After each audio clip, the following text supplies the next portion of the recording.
आप दुआ का आगाज करते हैं। जिस रोज, पहले दिन की बात कर रहा हूं, जिस दिन आप दुआ के जज्बा में, दुआ की ख्वाहिश में दुआ का आगाज करते हैं, उस रोज आप कई काम शुरू कर देते हैं। सिर्फ आप एक दुआ ही शुरू नहीं करते, एक दुआ का आगाज ही नहीं शुरू करते, बल्कि आप बहुत सारी बरकतों का आगाज कर देते हैं।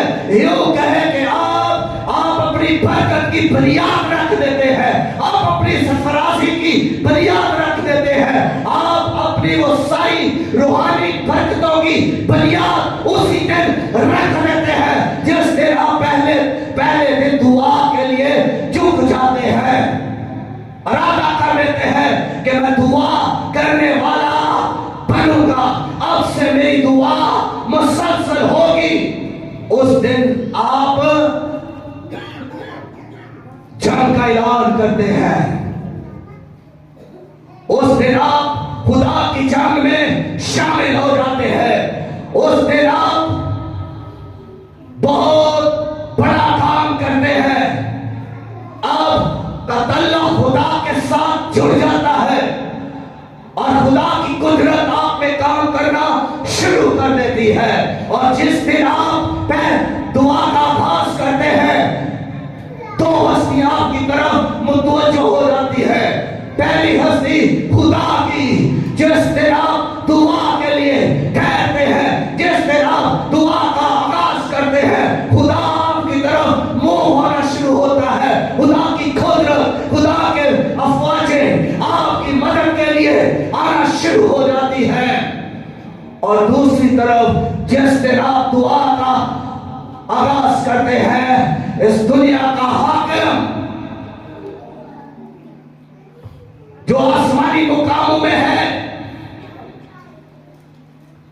शैतान, वो आपकी तरफ रुख कर लेता है, वो भी आपकी तरफ तवज्जो करता है। क्यों करता है? वो इसलिए आपकी तरफ तवज्जो करता है कि वो आपकी दुआ को बंद करवाना चाहता है। वो चाहता है कि आपकी दुआ बंद हो जाए, आप दुआ ना करें, आपको दुआ से हटाएगा और वो अपनी पूरी कोशिश करेगा, वो पूरी कोशिश करेगा आपकी दुआ बंद करवाने के लिए। वो अपना कोई करिंदा, कोई शख्स, कोई भद्रू, कोई जादूगर आपके खिलाफ करेगा, आपके अपने खानदान में से लोग आपके खिलाफ हो जाएंगे। शायद आपकी बहन, शायद आपका भाई, शायद आपकी मां, शायद आपका बाप आपके खिलाफ बोलना शुरू करेगा। तो आप समझ जाइए कि इसमें इब्लीस काम कर रहा है मेरे खिलाफ, मेरी दुआ से पसंद नहीं है। इब्लीस को आपकी दुआ करना पसंद नहीं और वो नहीं चाहता कि आप दुआ करें।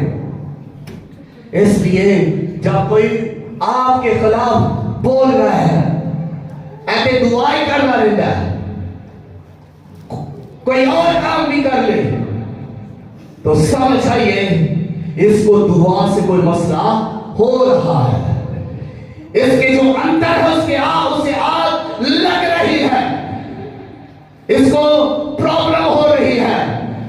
असल में प्रॉब्लम आपके बाप या बहन या मां को नहीं हो रही, जो उनके अंदर है उसको हो रही है। इसलिए वो आपकी दुआ के खिलाफ है और आपने दुआ बंद नहीं करनी। पौलुस कहता है बगैर दुआ को रोके दुआ करते रहे, यानी मुसलसल लगातार दुआ करते रहे हर जगह, यानी दरियाओं में, समुद्रों में, जंगलों में, पहाड़ों में, मौसमी रास्तों में, छतों पर, घर के अंदर, जहां कहीं पर भी आप हैं, आप दुआ के अंदर रहे। यह भी नहीं कि आप सारे काम छोड़ दें और सिर्फ दुआ ही करते रहे। आप दुआ में रह सकते हैं, आप अमल में रह सकते हैं, आप अकीदत में और ईमान में रह सकते हैं। हर वक्त हर जगह पर